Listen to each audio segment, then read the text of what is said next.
Welcome to SVG-TV's news for Wednesday, October 5th, 2016. I am Rochelle Batiste with the details. During yesterday's celebration to mark the Republic of China on Taiwan 105th National Day, this country reaffirmed its intent to maintain its existing relationship with the ROC. Many of the persons attending the event noted that over the 35 years of friendly ties, both countries have contributed to the other's economic growth. And according to Prime Minister Dr. Ralph Gonsalves, there is no need to change a good thing. Nalisha Miller has more in this report. The Republic of China and Taiwan and St. Vincent and the Grenadines grow stronger. Thank you very much. God bless you. The long-standing relationship between the country and the Republic of China was reinforced on Tuesday night as many gathered to celebrate the 105th National Day of the ROC. At Tuesday night's celebratory dinner, the Ambassador Bashwanger expressed much gratitude on behalf of the Republic of China with the 35 years of diplomatic ties between the two countries. He noted over the years much have been achieved to the benefit of both SVG and Taiwan. Further, on September 23rd, during his speech at the General Debate at the United Nations, Prime Minister Gonsalves once again recognizes Taiwan's commitment as a stakeholder of the international community and urges the UN to open its arms to Taiwan. We are truly grateful for what St. Vincent Grenadines has been always doing for us in the international arena. Meantime, Foreign Affairs Minister Louis Straker highlighted the many efforts which the Asian counterpart has contributed to the development of this country, emphasizing the millions Taiwan has made available to SVG. I have been impressed by what you have been able to do for us. And sometimes we tend to forget all that Taiwan has done for us over the past 35 years. But let me say that in terms of loans and grants to our country, Taiwan has given us $467.5 million. Prime Minister Dr. Ralph Gonsalves, in his remarks, also expressed his gratitude for the significant financial aid that has been provided to this country. He also took the opportunity to strongly denounce the opposition's plan to cut ties with ROC. And we took those relationships and built them further, carried them to a higher level. So we have 35 years, and you are asking me to break? Break for what?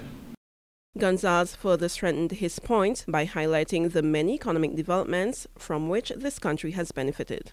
The assistance in agricultural cooperation, $20 million grant for the Argyle International Airport and $25 million in soft loans. Monies from the cross-country road which went to other capital projects. The vegetable market, Union Island Airport, Rabuka Bridge, the Taiwan scholarships, underprivileged student scholarships, ICT project and e-government center, the National Library, the National Tennis Court, medical teams. Meantime, the two leaders who are currently working together on agricultural advancement are expected to meet next week in Taipei. Nalisha Miller, The Evening News. At the event, Prime Minister Gonsalves acknowledged the presence of leader of the Democratic Republican Party, Anise Batiste, and expressed his disappointment that a representative of the opposition New Democratic Party was not at the event. I want to recognize the leader of the Democratic Republican Party. I have not seen any member of the parliamentary opposition as yet. I see Douglas De Freitas. I don't count Douglas in the parliamentary opposition. In expressing his gratitude for the ROC's contributions to this country's development, PM Gonsalves said that the ULP administration met strong ties established by prior administrations and there are no plans to change. We are a democratic country, so is Taiwan. We are an island, so is Taiwan. We are interested in progress and world peace, multilateralism, We're against terrorism. Although they're not part of the United Nations system, they subscribe in their foreign policy to the principles which undergird the Charter of the United Nations. There needs to be a steady flow of cash in the economy of St. Vincent and the Grenadines, and that is only possible through direct foreign investments. That's the opinion of former Prime Minister Sir James Mitchell, who shared his views via radio on the government sale of lands at Montwin Peters Hope to Canadian investors. Sir James said that during his tenure as Prime Minister, it had been his desire to continue the land reform program in the area, while at the same time develop a resort complex with an agricultural component. He outlined that as a government, there has to be a complete overview of the country as to how the use of existing land can be maximized. And get the greatest income per square inch of land. Sometimes it's in agriculture, sometimes it's tourism, sometimes it's in industry, sometimes it's in some other thing. We need employment. We need money coming in, you know. We don't have the export of bananas generating the wealth. We have just a little bit going on now with Trinidad and Barbados with our vegetables and our planting, etc. All Montwin and Peters Hope had when we took over was a lot of gugu and coconut trees that were not bearing properly and all of that kind of thing. And I was satisfied, and I am satisfied. I don't care who implements it. The area requires serious financial investment, money put into the place. Government doesn't have the money. Sir James pointed out that there are members of the current opposition New Democratic Party who were supportive of his plans back then, but are now opposing a similar investment proposed by the ULP government. When you talk about local investment, where is the local investment going to come from? What is the attitude of the banks in St. Vincent these days to local investment? They realize that if the ULP succeeds, and it seems as though they will succeed, to build a big resort there with thousands of people employed, what are the hopes of the NDP recapture Leo and Barley that they're fussing about in the court? The Central Leeward seat.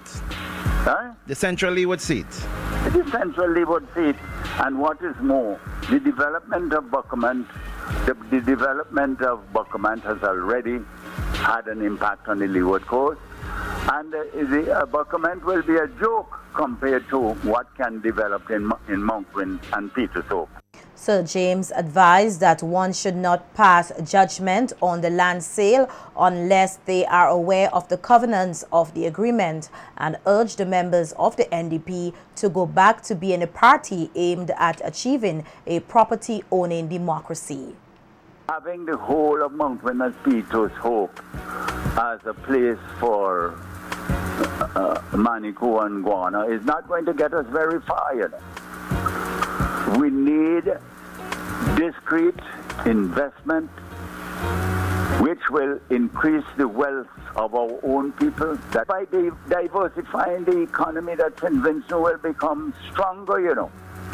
And let me also tell you, I was well advanced in the idea of the extension of Annisvale by another 2,000 feet, in accordance with the recommendations of the advisors and the specialists, and we would have been able to get in the 80-seater regional jets, and so that would have assisted our tourism, you know.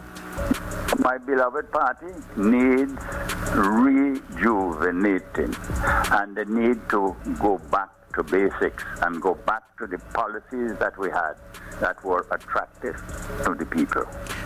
emphasizing that his ruling Unity Labour Party administration will carry out the fundamentals of their manifesto, particularly as it pertains to tourism. Prime Minister Dr. Ralph Gonsalves says that the Montwin Peters Hope land was agreed upon by the New Democratic Party, that it should be tourism-oriented. PM Gonsalves was speaking at a press conference yesterday, says in 1989, Sir James Mitchell, under the then NDP administration, acquired the 681 acres of land from private owners at a cost of $5 million.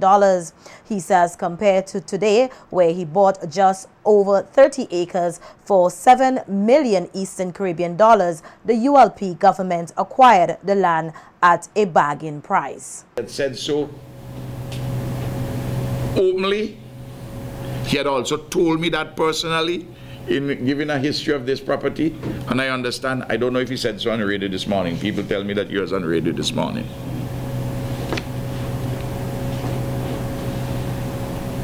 That's 681 acres. Of course, that has some lands which very good for tourism purposes and some for agricultural purposes.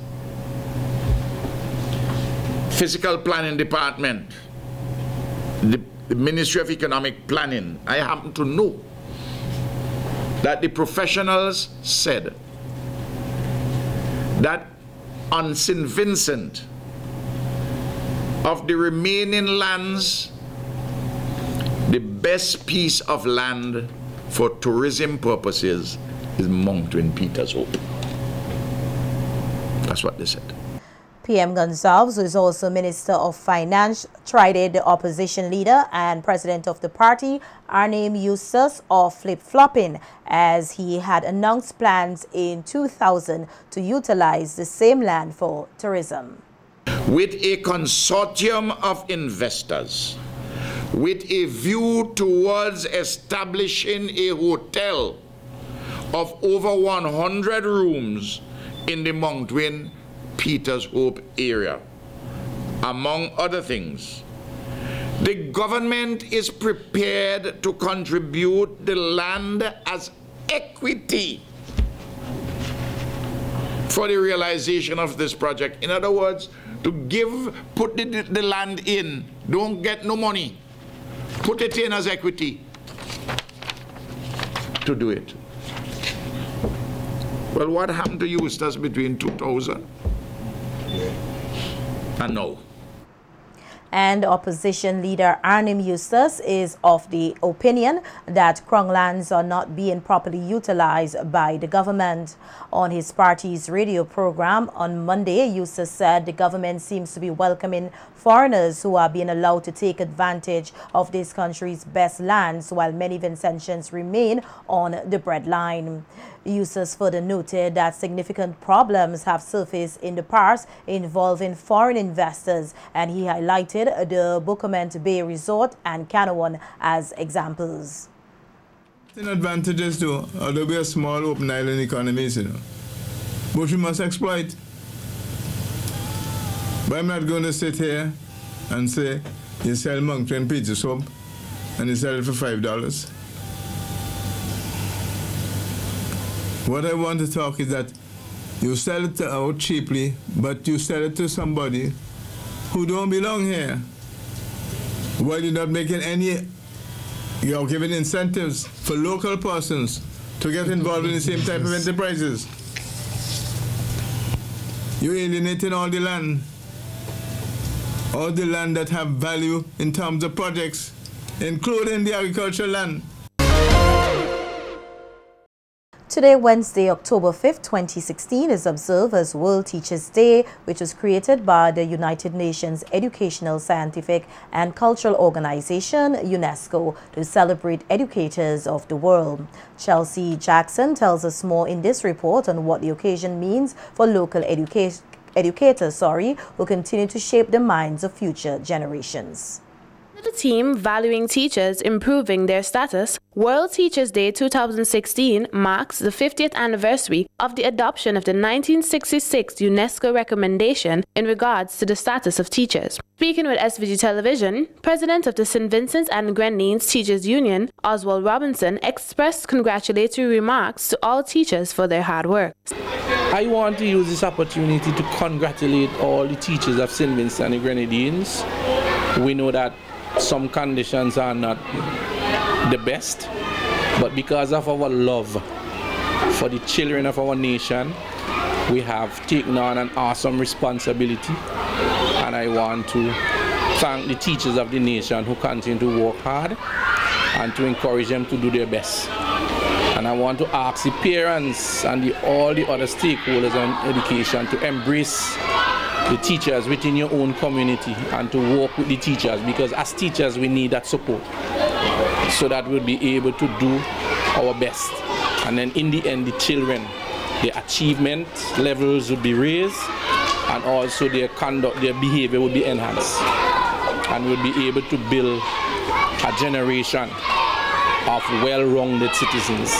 Some teachers at the Gourmet Methodist School shared their views about the day and what inspires them in their teaching career. The Teachers Appreciation Day is a very good idea, you know, where the children can show how much they appreciate the teachers. And I just started, this is my 5th week. I have been enjoying it. It's very hard work but fulfilling, especially if you're in the street or passing somewhere and a child calls out to you and you know they're smiling. As we celebrate Teachers Week, big up to us. We are the ones who change the world, and each day we give God thanks for that. Whether we are recognized or not, we're certainly making an impact. And we're just going to continue pressing forward and going ahead doing what we do best, teach. I just want to say to all teachers today, as Teachers Day, it is our day. Be proud of the profession, do your best in whatever you do. Try to make sure that the children benefit in a positive way. And today, seeing that it is Teachers Day, I think we should just relax ourselves, look back, have fun and enjoy. We should have been having a party later for all teachers. The students at the school also expressed gratitude for the work being done by their teachers. Today is World Teacher Day, so I'd just like to say thank you teachers for all the help you have given all the children to succeed in life. And my favorite teacher would be Miss Miller, because she helps me, she tries to push me to do proper work. And all the times when I just keep refusing, she keeps trying to help me to push to do my work. A very good job to the children, and I like teach them good. Yeah, so they could come out and get a nice job or something. So do you have a favorite teacher? Yes, please. What is that teacher's name? Miss Miller. Why is she your favorite teacher? Because she teaches me very good. What do you have to say about your teacher? Is she nice? Yes, please. Do you like her? Yes, please. Why do you like her? Because she likes teaching so much. My teacher was teaching me, and I love to teach. Miss Cumberbatch. And what do you have to say about her? Is she nice? Do you like her? Yes, because she always teach us something special and new. They guide us, they support us, they inspire us, they teach us. So today is the day to thank them and say Happy Teachers Day. Reporting for SVG-TV Evening News, I am Chelsea Jackson. SVG is well positioned to utilize activities for this Independence Month of October to draw visitors to these shores. Speaking at the media launch of the 2016 Independence Month of Activities, Minister of Tourism, Sports and Culture Cecil Sasmaki said the government continues to pay particular attention to visitor arrivals and is heartened by the latest figures which show increases thus far. Maki added that the partnership between the various organizations that are creating activities for the 37th Independence celebrations will create a benefit not just for themselves but for the nation on a whole. Beginning to see the benefits of that ease as persons now put travel on their priority list once again.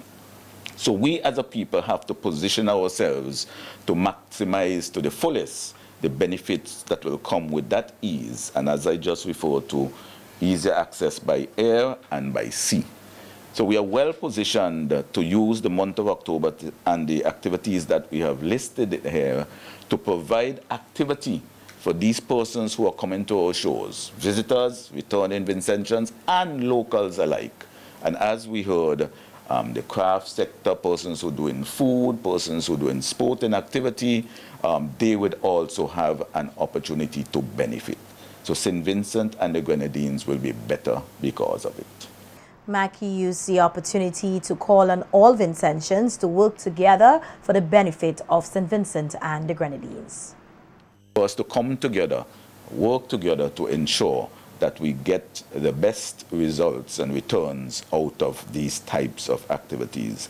And I want to congratulate, compliment all of you this morning for making that effort. And I want to ask the media to continue to work with us to take the message out to St. Vincent and the Grenadines so that we put all differences aside and work together for the benefit of St. Vincent and the Grenadines. And there's no better time to do this than at Independence Time, where we celebrate this year our 37th anniversary, and where we'd have other festivals that will follow. For example, our Christmas activities, this is going to be extra special this year, and also as we get ready to celebrate the 40th anniversary of carnival activities in June, July. So we're on to something great. Let us continue to work together to build them. Thank you very much. Scientific and technological literacy empowering the Vincentian society in the 21st century. That's the theme of the 2016 VINLEC National Science and Technology Fair, slated for November 14th to the 18th at the Girls Guides headquarters. The initiative, organized by the Ministry of Education, is held in collaboration with the St. Vincent Electricity Services Limited VINLEC and the St. Vincent and the Grenadines Science Teachers Association. It was officially launched today, Wednesday, October 5th, 2016. Nikita Tony has more in this report. The 2016 VINLEC National Science and Technology Fair, which will be hosted here from November 14th to 18th, under the theme Scientific and Technological Literacy, Empowering the Vincentian Society in the 21st Century, is hoping to showcase innovative and creative skills of Vincentians over the 5-day period, recommitting the Ministry of Education's aim to contribute to the holistic development of not only students but the entire Vincentian public. Senior Education Officer Aldea Gums-Dyer highlighted the importance of striving for a robust science and technology education program in SVG. Thanks to VINLEC, they have been very instrumental in assisting us in putting off our fair annually, and without them it would be a struggle. These activities help students find meaning to what they learn, as they provide opportunity for them to investigate real-world problems, such as alternative sources of energy, and we can refer to our own quest for the use of geothermal energy.